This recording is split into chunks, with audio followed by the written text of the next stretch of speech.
السلام عليكم ورحمة الله وبركاته. أعوذ بالله من الشيطان الرجيم. فلما رأى قميصه قد من دبر قال إنه من كيدكن إن كيدكن عظيم يوسف أعرض عن هذا واستغفري لذنبك إنك كنت من الخاطئين. رب اشرح لي صدري ويسر لي أمري واحلل عقدة من لساني يفقه قولي فالحمد لله والصلاة والسلام على رسول الله وعلى آله وصحبه أجمعين أما بعد. My hope today is to cover a few things and make some introductory comments, or not introductory but disclaimer comments really, before I start my lecture. But while I'm doing that, I'm going to ask my Valerie to also look at comments right now and just kind of make sure that sounds okay before I start talking and then it gets distracting. I also want to apologize about the sound quality yesterday. The team's working on putting a replica of yesterday's lecture in better sound quality, inshallah, so you guys will have that soon. But while that's being checked, I want to make some disclaimer comments. First thing I wanted to let my audience know is just some things about the study process in general, but more specifically when it comes to Surah Yusuf. Generally speaking, my process for studying the Quran hit a restart a few years ago. So I decided to go back to surahs of the Quran and make no assumptions. So even though I've been trying to study the Quran for about 20 years now, I decided that I'm going to start over again. And I'm going to start with even though I've learned something before, I'm going to assume that I haven't and ask questions as if I'm learning it for the first time. So I approach the study of a surah to the best of my ability with a clean slate. And try to ask questions about it that occurred to me. I'm not interested in coming up with answers that nobody has ever come up with before or something like that. In fact, most of the time the questions I do come up with, the answers are found in our wonderful tradition. And the language of the Quran is very, very clear. But then there are sometimes I have thoughts about an ayah or a way of looking at the ayah that I'm not sure I found anywhere in tafsir studies. And that's when I have a discussion with my dear colleague Sheikh Suhaib Saeed, who's actually head of research for Bayyinah Institute and for Foundation. And he's, if you guys don't know about his credentials, I'm an independent researcher, if you will, of the study of the Quran. But he's, alhamdulillah, he graduated out of Azhar in the study of the Quran and then went on to finish his PhD in Tafsir al-Quran bil-Quran at the University of London. And is extremely well versed both in Western academic literature on the subject of the study of the Quran and also our tradition. So we kind of do an analytical approach. We go through, summarize some of the tafsirs, and our go-to tafsir for this particular series has been primarily Alusi, rahimahullah, Fakhruddin al-Razi. He's actually even translated and summarized the notes from Imam Razi. He'll be publishing them, inshallah ta'ala. And if push comes to shove, Ibn Ashur and other sources, when it comes to the words of the Quran, we look at different lexicons. We start with, Muhammad Hassan Jabal's dictionary, Al-Mu'jam al-Ishtiqaqi al-Mu'assal li Kalimat al-Quran, among other sources. Sometimes we'll look at Lane to see if he's translated some of the obscure phrases in a certain way that helps us understand. But the point is, the first layer of trying to grasp at the meanings of an ayah is me engaging in an in-depth conversation with him, and that's a daily process for me and him. And that's part of what we do. He'll go over what tradition has to say, what the aqwal are, and we'll have a very open, back and forth about what this could mean, what is more plausible, what is less plausible, what are more acceptable interpretations, what are less acceptable interpretations. And then I'll also present novel ideas. I'll present, well, how about looking at it this way? Or why not approach it this way? And he, in a sense, he's also become kind of my validation too, because sometimes I'll present an idea that I haven't read anywhere else, and he'll say, yep, that makes sense. Or that is a plausible way of looking at it. I can see how that's within the text. So that's the first layer of study. That's from the language tafsir and the theological side of it, the historical side of it, etc. You guys are also familiar with the biblical comparative study. That's another dimension. But because we're dealing with a surah where there's a very deep social and psychological dimension too, and it is a pretty highly contentious subject. It's a scandal. And in this scandal, a woman is being incriminated and a man is innocent. And somebody listening to that will say, well, obviously Nouman's a man, so he's going to take the man's side. Well, it so happens that Yusuf alayhi salam was innocent. That's not my fault. That was already, Allah already decided that one. And that the person acting inappropriately in this case happens to be a woman, but that doesn't mean I'm on some kind of crusader agenda against women. It also doesn't mean that if the Quran says something that I have to think 10 times before, will I offend a female if I say this, and therefore I should change what I think, in all genuineness, what I think the Quran says in order to not offend somebody. Yeah, and speaking of which, last week's khutbah, I mentioned, obsessive compulsive disorder, like some people that go on the other extreme and become obsessive about something. And Allah says, "La taghlu fi dinikum." And somebody pointed out that could be rather insensitive, because people that actually suffer from the diagnosis of obsessive compulsive disorder may think that they're sinful for being that way, and that's an insensitive way of looking at it. And they're right. I shouldn't have said that. I should have said, you don't have to go overboard in something. But saying OCD, which is actually a psychological label, that's a mistake on my part. So my process also is, if I do feel like I made a mistake and it's been pointed out, I can address it and say, hey guys, I shouldn't have said it this way. This is how I should have said it. And that's my process as a researcher. Particularly when it comes to this though, because it is a sensitive issue and it's a matter of dignity for both men and for women. So what I decided to do is add a new dimension to my process for the study of the surah. And that's actually to discuss the point of view of, the wife of the minister. What's going on in her head, you think? If you analyze the words she uses or the scenario she finds herself in, how can we justify her behavior? Not justify, but rationalize her behavior, or what kind of profile does it depict? And that conversation is something I had with my wife exhaustively. And her opinion matters to me, not just because she's a female, but because if there was anyone that would never let me get away with an opinion that disregards the female perspective, that would be her. And alhamdulillah, she came to Islam, a little less than a decade ago. So she has experience and trials and experiences in her life that are very diverse in nature, but she's seen the world. And she's been around the block, if you will. So she understands some things about how people act and behave. And so I gain a lot of insight even from discussing with her. At the end of it all, we are all going to have biases. I will never be able to claim that I come to the study of the Quran without any biases, because human beings are a product of their experiences, their religion, they're a product of their upbringing, they're a product of their childhood experiences, they're a product of their education, which teachers influence them. Those are all a bunch of biases together. But to the very best of our ability, we try to be as honest as we can to the best of our understanding of the text. So while I explain to you what I believe the ayat to mean and what I find the most compelling, there will be two dimensions. One is, what is the ayah actually saying word for word, right? And we try to explore that. And the other is actually, ironically, ta'wilul hadith. It's what's behind the text. What is it that's building up to this scene? What is going on, like we did with the brothers of Yusuf alayhi salam. So today is going to be an ayah where we're going to find some interesting things. And I wanted to say these introductory comments before I get into the ayat, and some people may feel that these may even be relevant for the discussions I've had before. I think this is relevant especially because I don't want to be guilty of saying something about the Quran, first of all from a bias point of view, deliberately, and second of all, to abstain from saying something about Allah's word that I understand to be the case, because I'm afraid somebody might be upset. Because if I do that, then I don't have fear of Allah, I have fear of people. Right? So if something's become clear to you, you have to say it. And I and any sincere student of the Quran, as all of us should be open to criticism and reevaluation based on evidence. Based on, okay, well, what's your reasoning? And that's actually something I'm very grateful that I have a friend like Sheikh Suhaib Saeed and a partner in this work that I can go back and forth on and really test the veracity of ideas. And sometimes I throw ideas out and he swats them away. And sometimes he presents something and I swat it away. Or we go back and forth at it and there's no offense taken, because we're just trying to get at what Allah Azza wa Jalla is saying. And that's a healthy process as far as I'm concerned.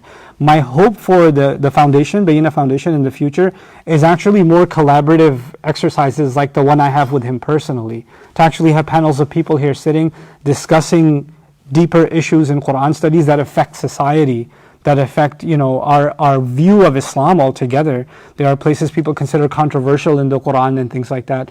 Those are the kinds of conversations I want to have with a panel of people and hear a number of perspectives: non-Muslim, Muslim perspective, someone who, a female perspective, an activist perspective, a sociologist perspective, a psychologist perspective, a traditional scholarship perspective, a hadith perspective, a legal perspective, a theological perspective, and actually bring those kinds of conversations to the larger public. So that, there's benefit in khutbahs and talks and reminders and things like that. But at the same time, we should be making an effort to elevate the intellectual, sort of baseline of the Muslims, and especially encouraging dialogue about the Quran, engagement with the Quran. If you don't understand something, or if you interpreted something a certain way, then maybe having that kind of dialogue gives you an opportunity to get your idea tested and corrected and fixed. And so long as we're doing this with humility. When somebody comes along and says, I know what the ayah means, and everybody else who thinks otherwise is wrong, that's where the problem lies. We will make our human effort to understand the ayah to the best of our ability, and some things in the ayah are explicitly clear. She tore his shirt. No other way to look at it. You want to interpret that as she hurt his feelings? She tore his shirt.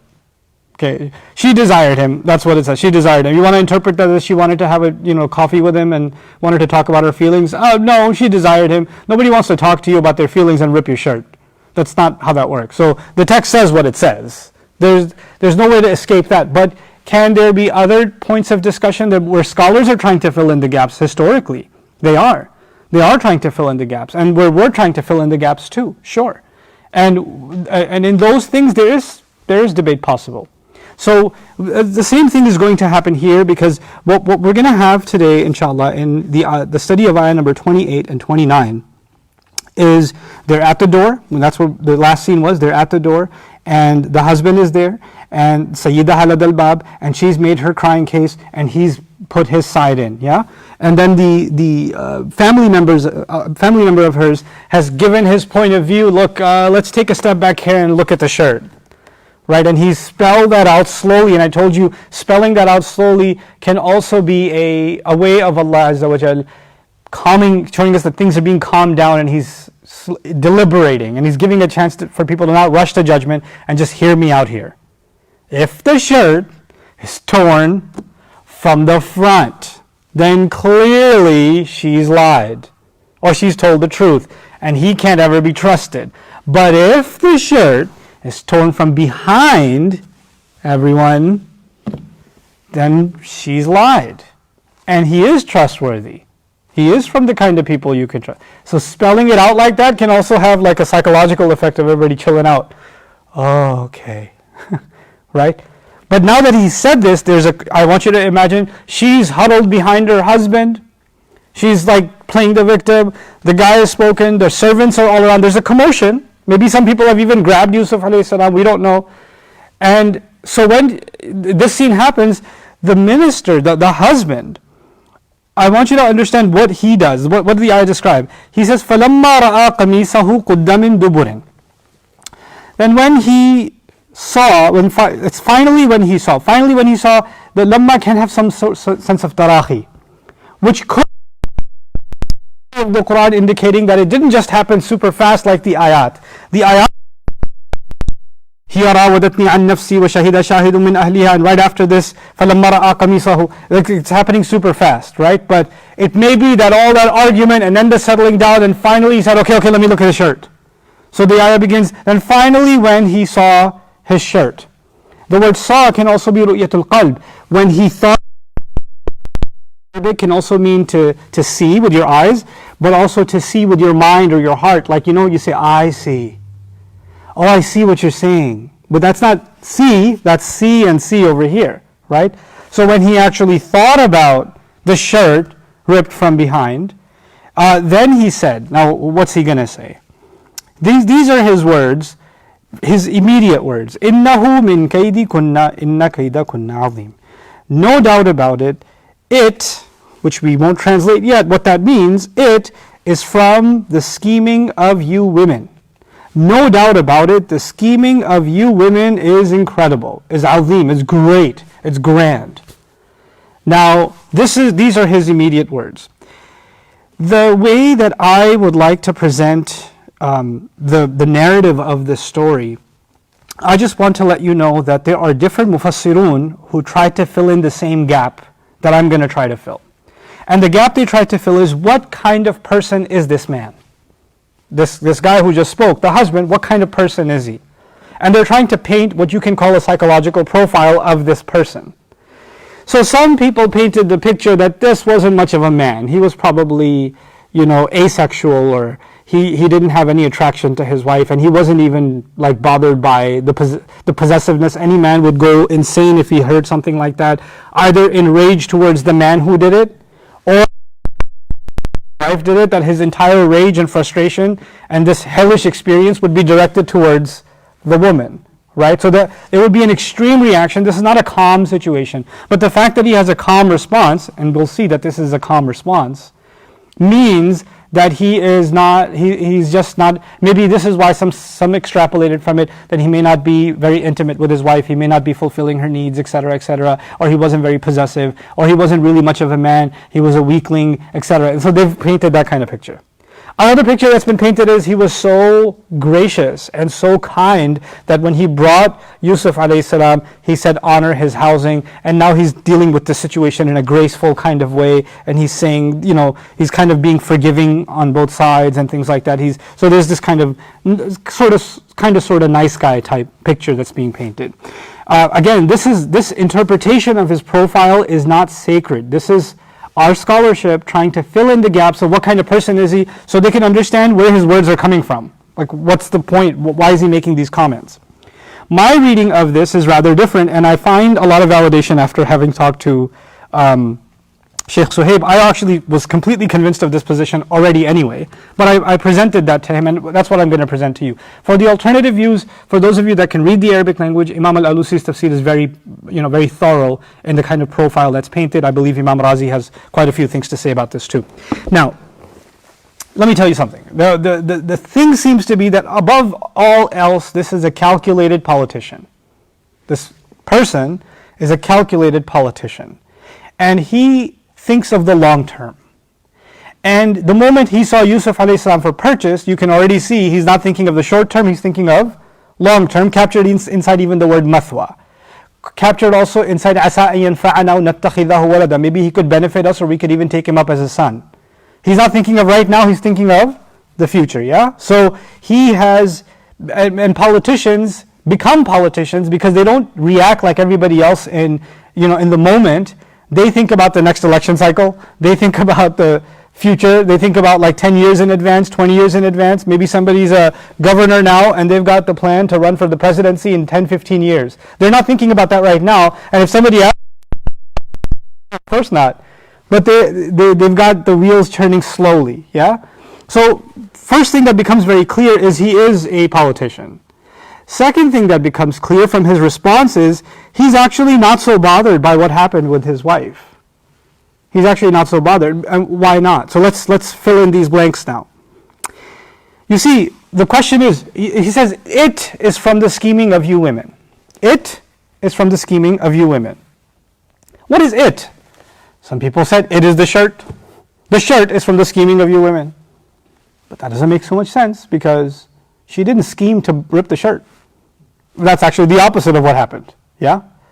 Then it could be that her crying and her dramatic scenery, that's could be the scheming of you women. Or it could be that the entire evil act, like you trying to cheat on your husband and doing all of that, that's the scheming of you women. My personal reading of this that Sheikh Suhaib and I find the most convincing is that this is actually referring to the dramatic performance she just did to get Yusuf in trouble. And that performance was so convincing that the minister, the Potiphar, and then the calming voice came and settled the issue, and he saw the shirt and he just took a step back and he goes, wow, you women are pretty good at, this is the kind of scheming you women do. Now, what is you women referring to? To the best of my knowledge, what I can grasp here is that the phrase you women, he used the plural, right? He didn't say your of you women. That was also interesting because There are no other women, it's just her. And some even tried to say maybe there were 2-3 other women there. I was like, no, the Quran's pretty clear. There was nobody else there. It's just this one lady. First of all, he's being a politician when he says this is the kind of scheming you women do. This is from the scheming of you women, because instead of putting blame specifically on his wife, you are a scheming woman, he basically says you women are all the same. So he's generalizing. You see that? When you generalize, you're softening the blow. Why is he softening the blow? Not for her. Maybe a little bit for Yusuf. We'll see why for Yusuf. But there's a crowd gathered. He's got to do because if this leaks out, this is really bad for his politics. He understands what's just happened right now, and this game that she just played, and it backfired. This is crazy. He doesn't seem to go crazy over the fact that she cheated on him. He's more upset about the fact that she dramatized and made him look guilty. The kaid part. That's the scheming. So in other words, the thing that can damage him politically is a bigger problem for him. And the fact that his wife was interested in another man is not so much the problem. And then he's saying, kaidi kunna, as if women of a certain political elite or a certain financial elite. You see, in class societies, and the fact of the matter is most of the world, if not all of it, has a kind of class society. There's a certain group of people that are in a certain position politically or economically that have a world of their own. They have a circle of their own. They look at the rest of humanity in a different way. They look at them kind of like Yusuf a.s. was being looked at in the slave market. Okay? So those people that have their entourages and they have their stretch limos and they're in the back and they've got their drivers and this and that and everybody else, you're not going to find them walking around in the mall. You're not going to find them at line in a restaurant or whatever. They see themselves as above the rest of society. Okay, so they have this, I guess you could call it in some sense a kind of God complex. Okay, and this have their own parties, they have their own morality. They have their own way of entertaining themselves. They have their own world in which they decide what's okay and what's not okay. And their morality and their right and wrong is not the same as everybody else's. It's not the same. In fact, even when they show religious adherence, they only go to a church and kiss a baby because it's election season. They see themselves as above religion. Religion is for these fools that need hope in their lives because they don't have enough. But we need to look religious sometimes for them because, then they'll give us their vote because they'll say he's a believer like I am or she's a believer like I am. You understand? So they use religion as a means for their political, promise. They also use morality for the same reason. So whatever happens behind closed doors, but in front of the press, in front of the public, we have to come across as moral, family values, etc. That's what we have to present. But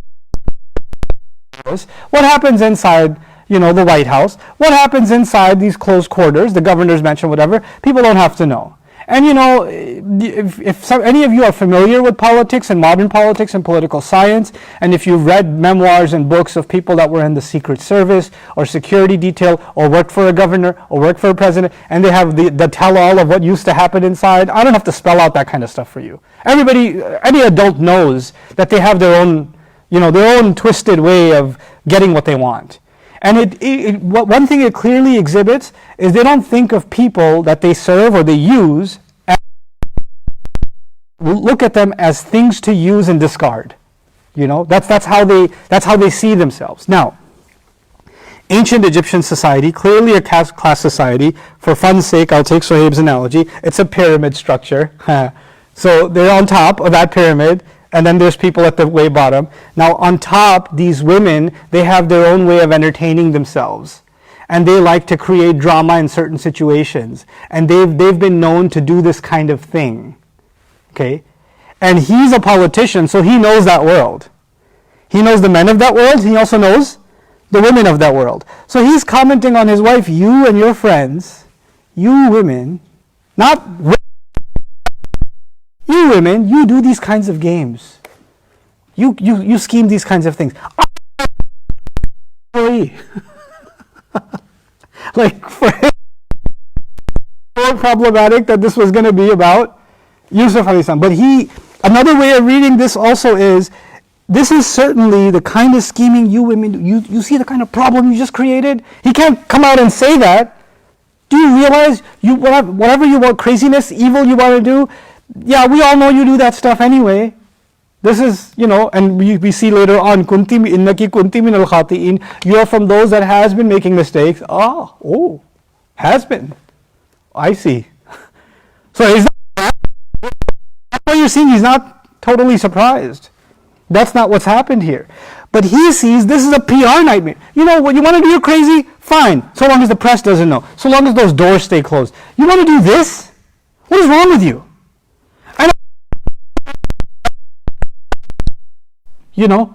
So he says, scheming is really good. Because you're so good, I told it to me. My job. And you almost got. So this is the comment that he's making. Now the fun part. The Quran quotes, this is certainly from the scheming of you women. No doubt the scheming of you women is great. And somebody actually commented, historically, the Quran says that the scheming of the devil, inna kayda shaytani kana da'ifa, that the scheming of the devil is weak. And Allah says the scheming of women is great. So women are worse than the devil. It's in the Quran. Yeah, no. First of all, this isn't Allah speaking. This is who speaking? The minister. Allah is quoting the minister. So, the devil's plots are weak. Then who was speaking? Allah was speaking. So there's one difference. Then the counter argument is, well, this is Quran, Allah said this, and he didn't later on refute himself and say, by the way, the minister said this, but it's not true. That's not how it works. So Allah, therefore, there's some truth in it. Well, if that's true, then when you go earlier on in the story, and the brothers of Yusuf alayhi salam, is Mike gone? Oh my God, again. Okay, I'll pause, because this is juicy.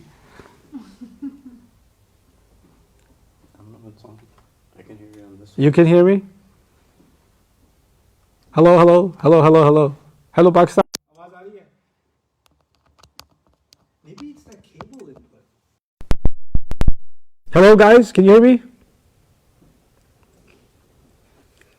I can't see your comments, by the way. The phone's the other way. They're saying that the sound cuts off sometimes. Okay, you know what you do? Take the mic out and move this closer. And I'll do my best to speak louder.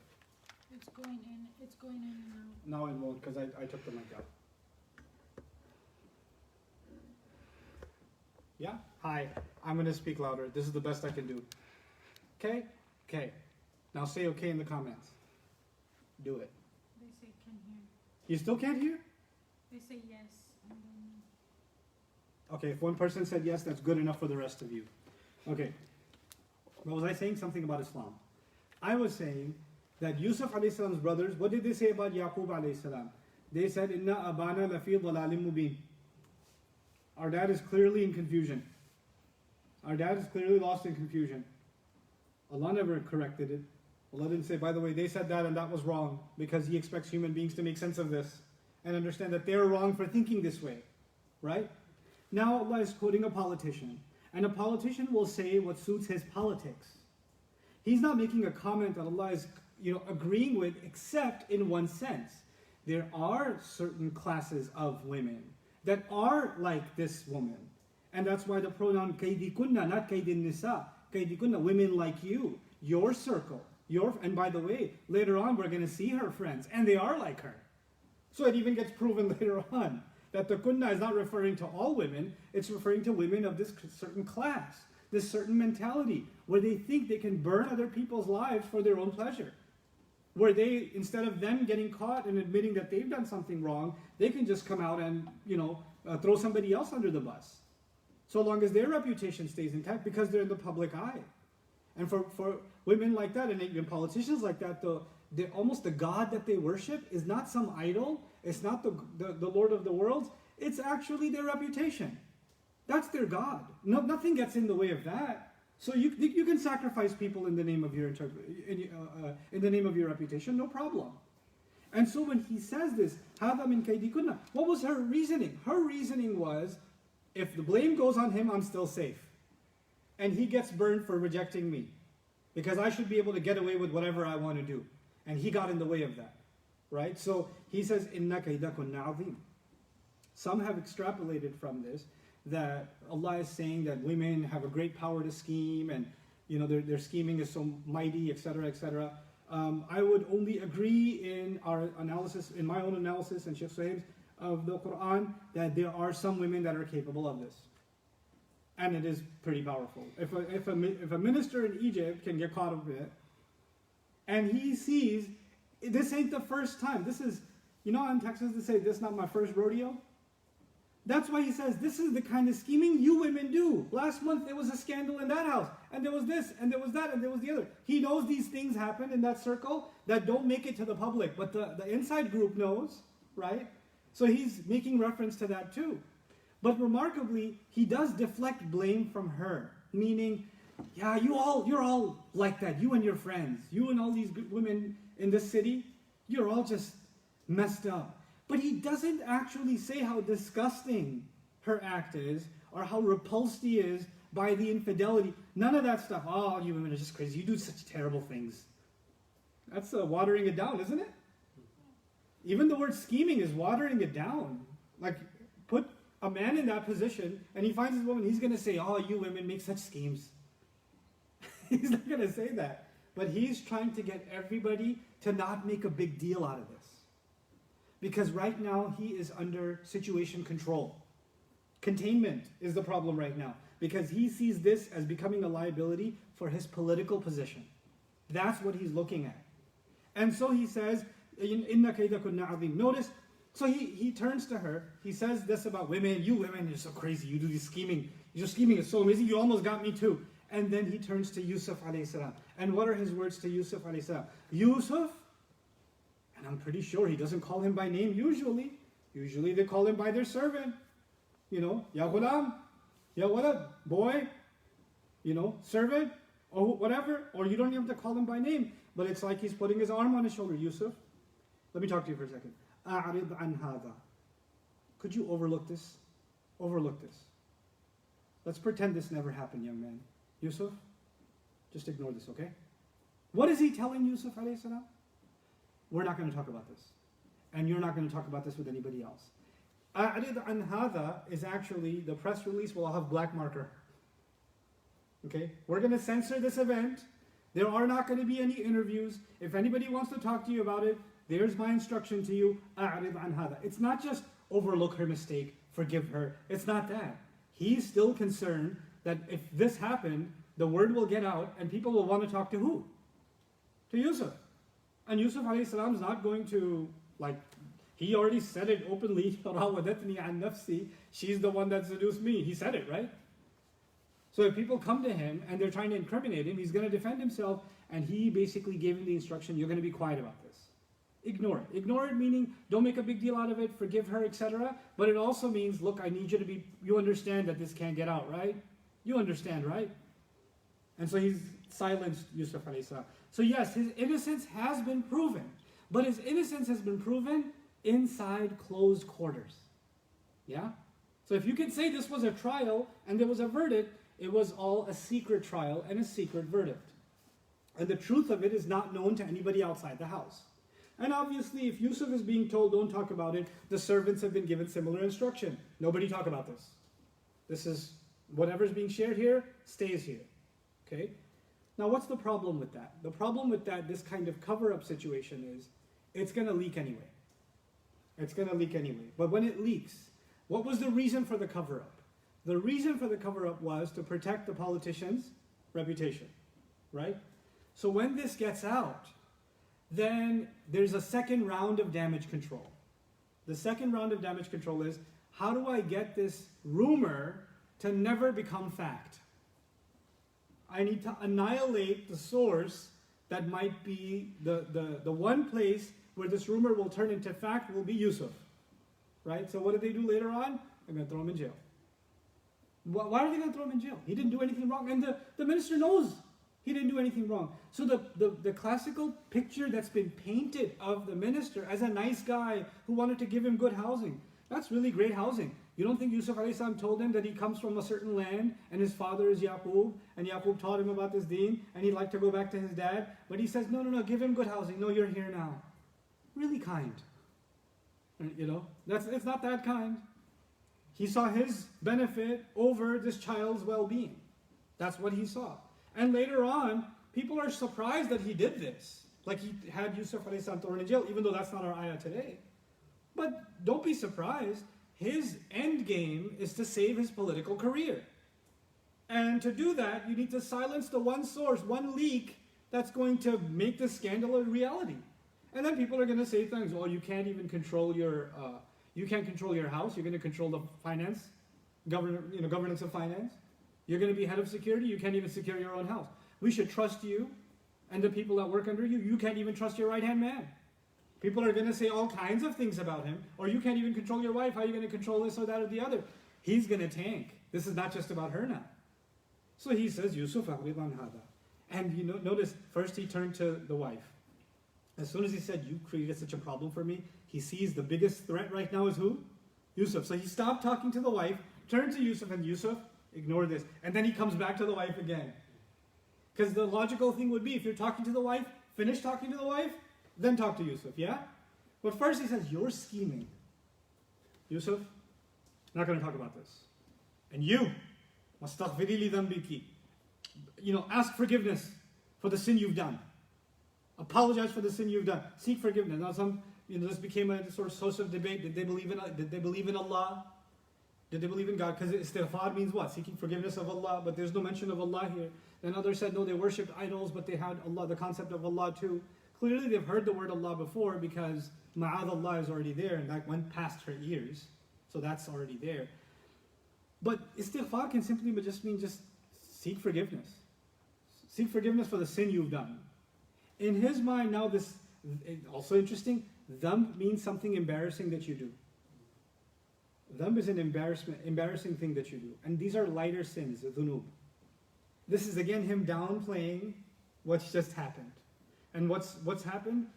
No self-respecting husband that actually has a real relationship with his wife would actually turn to the wife and say, just do istighfar, okay? Just go think about what you did. And matter solved. What? This is the end of the marriage. Under normal circumstances, this would be the end of the marriage. But it's not. He's just saying, go apologize. So the question becomes, why is he telling her to seek forgiveness for your sin? He's actually pacifying Yusuf. Meaning, Yusuf, you ignore this. Look, I'll show you justice. You, apologize for what you did. Wait for your sin. See, I yelled at her. So I'm being fair. So don't worry about getting justice. I already gave justice to her. So he's kind of mellowing him because he should he want to speak up, that will quell it. The other is to everybody else, look, this is nothing more than a small mistake and you should apologize for it. وَاسْتَغْفِرِي لِذَنْبِكِ إِنَّكِ كُنْتِ مِنَ الْخَاطِئِينَ. You've been from those that keep on making mistakes. Kana can mean the distant past, so it can mean you've been from those that make mistakes. And khata'a in Arabic actually is not a mistake. Khata'a, that's akhta'a really. That's ta'ammudan. Khata'a or khati'a is actually to make a mistake on purpose, to do something wrong on purpose. You keep doing these kinds of wrong things on purpose. You're from the kind of people, you're the kind that does this. And min al-khati'in, from those who make mistakes, is interesting because it's the masculine plural. So he's now gone beyond just you've made a mistake. No, you're from the kind of people that keep on making mistakes. So you go just apologize for this. You're always making some mistake or the other. That's just how you are. You're just that kind of person. And he's including men and women in that, again generalizing. So the blame doesn't fall specifically on her, and it doesn't become a serious problem for her. So with painting this kind of picture, what does it do? What is the guidance that we get from these couple of ayat, where he is supposed to be responding And he first says, هَذَا مِنْ كَيْدِكُنَّ إِنَّ كَيْدَكُنَّ عَظِيمٌ. First, in the study of Quran, one of the lessons that we have to draw from this is, when we are going to make a universal statement on behalf of the Quran, like somebody says, Quran says women scheming is great and it's even greater than the devil. Hold on, there's a context here. And the context is completely different from what you're saying. Who's saying it? Who are they saying it to? When are they saying it? In what context is it being said? What's the audience at play? If you don't analyze that, can your conclusions be really problematic to the point where somebody's having some marital dispute and they say, this is just like Allah told us, إِنَّهُ مِنْ كَيْدِكُنَّ إِنَّ كَيْدَكُنَّ عَظِيمٌ. You women and your scheming is great. See, Allah said it. Man, Shaitan will want your autograph. You know? So long as you're making your scheme, Shaitan's on vacation. You make a job easy. People will use Allah's word to slap people, to abuse people. And if Qaid is so terrible, well, if her Qaid is so terrible because she tore his shirt, well, the surah began with the brothers of Yusuf, فَيَكِيدُوا لَكَ كَيْدًا, same word. They will make a scheme against you, and their scheme involved taking his shirt off and throwing him in a well. That was a pretty great scheme too. That's what got this whole thing started. So before we even get to her Qaid, there's already a Qaid before, right? So there, to limit this or to try to use this to make sweeping statements about all women, I believe is incorrect. Or I'm not. If somebody wants to do that, Allahu Alam, they think they have compelling evidence. I just haven't seen it. I don't see it, especially not in light of this ayah. What we should do in this understanding the lessons from the story is really analyze every character and what role they're playing with the clues that Allah has given us, with the position that Allah has given us. His motivations for saying this are clearly political to me. There's no other way to look at them. Any other way of looking at them is, you could say there's an opinion that it's this way or this way, but if you put yourself in that position and you're in that hallway, you're among the servants, and you're seeing this happening, as you walk away, you're going to say, he's a really gracious person. No, you're going to say, he's a good politician. Wow, he's good. Look at how he squashed that entire thing. Man, if I found out that happened in my family, there would have been a murder case. There would have been this or that. That's what people are talking in the kitchen. Those are the conversations that are happening. They're not saying, but this shows that he is really quite generous with, or he has made a wise statement about all women. No, he hasn't.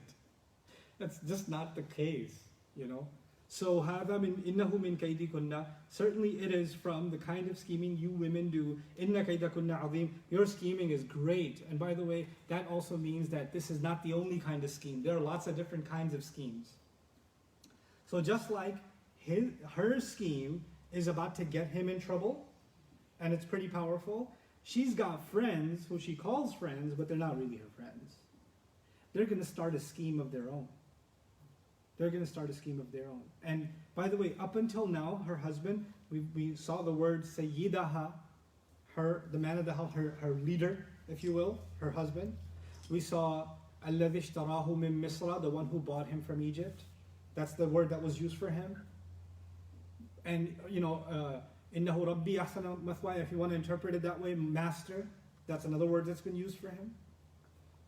But the actual word minister, Al-Aziz, hasn't been used yet. He hasn't been described as the minister yet. And the first time we're going to see the word minister is actually going to be tomorrow when we study the 30th ayah, when women use that word. Not the wife, not Yusuf, not Allah Azza wa Jal. From his perspective, Allah will describe the women of the city talking about the wife of the minister. And that's going to have a strategic role. Why is he being introduced as the minister at that point in the story? And what does that have to do? And what scheming are they going to do? And Allah will describe their words as a scheme too, actually. So there's, we're learning, some dimensions of psychology, some dimensions of, family dynamics, things like jealousy, things like infidelity, things like emotional fulfillment, things like the scheming of the devil. We're also learning things like sociology, different levels of society, right? And how different levels of people operate. We're learning some things about politics. And these people, people in politics, they may be powerful in some ways, right? They may have wealth. they may have influence, they may have the ability to make policy, they may have the ability to get somebody thrown in jail and throw away the key and never give them a trial. That's going to happen, right? So they can have these kinds of powers. But you know one place that's their weakness? Reputation. The weak link for them is if somebody finds out the truth of what I really am. That if somebody finds out what really goes on behind closed doors, then everything I've built is going to fall apart. You know, in election campaigns, when you're going after a certain candidate, you don't go after his policies. You don't go after what he stands for. What's the most effective way to go after a politician? Their personal life. A scandal involving them. Something, you know, some kind of character assassination. That's the way to go. That means they're done for good. You got them good. If you can question their integrity, well, then they have no business serving the public. That's just how politics works. And then other politicians, this is the fun part, other politicians, even if they know that the scandal is false, they can't touch him. Because they'll say, look, if they see me shaking your hand, they're going to say, I endorse all the things you're being accused of. So I need to keep away from you because you've just become toxic because of the press. You understand? So that's why a person's political career just comes to an end because of such a thing. A public career just comes to an end. And then people who even know the truth, inside this close circle, do people know the truth? Yeah, they know the truth. But once Yusuf alayhi salam is going to get framed and thrown into jail, then nobody's going to go near him because going near him would mean political suicide. You understand? So there's larger games that play. Yeah, I like you, Yusuf, but I don't like you more than myself. I don't like you more than my politics or my career or the governor's mansion. I don't like you more than that. So that's where, you know, the line is going to get drawn. And we're going to see from the other side, because reputation is the sort of the weak link, that's where, you know, her friends are going to attack her to bring her down. Because, you know, in that upper circle, unlike, you know, when you have friends at school or you have friends you get together and you have pizza or whatever, in that circle, people get together and they share parties and they dress up and they take pictures together, but they all hate each other. They all hate each other. They're like the vice president's wife is best friends with the president's wife, but hates the president and his wife because why couldn't my husband be the president? That's how they really are. So they can be chummy at your face, but behind your back, they just want to tear you down because everybody's got one position above the other in some way, right? And they want it. So they'll pretend to be friends. They'll be, you know, they'll be the same social circle, but actually they are the most vicious kinds of enemies against each other. And any chance they get to tear the other down, they'll take. You know? And as I describe this in the highest echelons of society, this satanic disease doesn't just exist in the highest levels of society. You could be working at a Walmart or a McDonald's or a shoe store or whatever, and your friends could be some of those people that just can't see you get a promotion. You became a manager? Yeah, because, you know, jealousy is not just about who's living in the palace. Jealousy could be you. Wait, you moved to a 2-bedroom? I got to find some way of tearing. I feel inferior now. I have to find some way to tear you down. And that's what her friends are going to do. And by the way, I'm getting ahead of myself. We'll talk about this tomorrow, inshallah. If they are being invited to her house, right? They got invited to her house. You guys know the story already, at least the events of the story. If they're talking like that about her, and then they have no problem coming over to her house, what does that tell you? What kind of life do these people have? All their relationships are fake. Their social circle is fake. It's just built on mutual benefit. That's all that's built. It's just they're not just politicians in profession. They're politicians in life. Like every relationship has some political purpose. If it serves my purpose, it's there. If it doesn't, it's not there. That's all it is. That's why it's not really a marriage. It's just a political marriage. It looks good for the PR campaign. That's why he's not up in arms about what she did. Because as much as I can, yeah, you're my wife, whatever, but you do what you do. Just don't get in my politics. Don't ruin my career. That's where the problem lies, you know?